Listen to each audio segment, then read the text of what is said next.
ঠিক আছে, সেখান থেকে আমাকে বেরিয়ে আসতে হবে, সেখান থেকে ভুল থেকে শিক্ষা নিতে হবে। অনেক ভালো লাগার কাজগুলো হয়নি, কাজ করেছি কিন্তু কাজটা হলো গিয়ে একটা সময় দর্শক নেয়নি, তখন আলাদা হয়ে গেছে। আসলে একজনের উপর ভিত্তি করে আসলে ফিল্ম হয় না, আপনাকে ঘুরে ঘুরেই কাজ করতে হবে।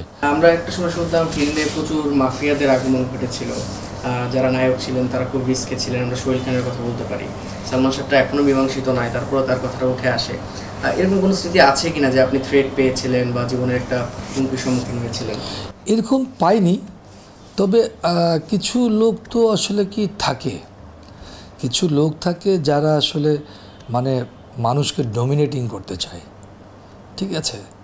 আর চাইলেও দেখবেন যে আপনি যে কোনো কিছু খারাপ কিছু, এটা লংজিভিটি আসলে খুব কম, শর্ট টাইম, ঠিক আছে। ভুল তো মনে করেন হবে, ঠিক আছে, সেখান থেকে আমাকে বেরিয়ে আসতে হবে, সেখান থেকে ভুল থেকেই শিক্ষা নিতে হবে, ঠিক আছে। কারণ মনের অজান্তে তো আমার কাছে মনে হয় যে অনেক হয়তো ভুল হয়ে গেছে, অনেক জিনিস হয়তো করতে পারিনি, অনেক ভালো লাগার কাজগুলো হয়নি, তাই না। এগুলো তো থেকেই যায় আর এই ভুলগুলো হতেই থাকে। তারপরে ওখান থেকে আমি মনে করি যে বেরিয়ে আসা উচিত আমাদের, এবং সুন্দর পথ একটি দেখানো উচিত মানুষ সবাইকে।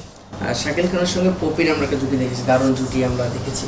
একটা অংশের পর দুজনে আবার আলাদা হয়ে গেল, এই আলাদা হওয়ার কারণটা আসলে আলাদা আসলে এটা তেমন আমি না মানে নাম না, নামের জন্য না, আমি একটা জিনিস সেটা দেখেছি, সেটা হলো গিয়ে যে এখানে মানে একটা জিনিস যেটা হলো গিয়ে দুজনে কাজ করেছি কিন্তু কাজটা হলো গিয়ে একটা সময় দর্শক নেয়নি, তখন আলাদা হয়ে গেছে।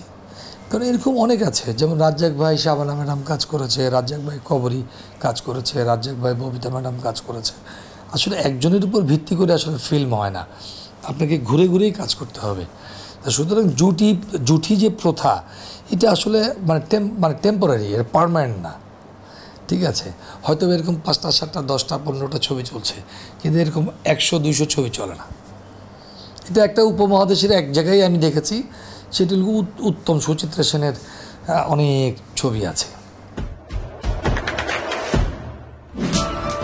দেশে দেশে সবার সাথে দ্য নিউজ।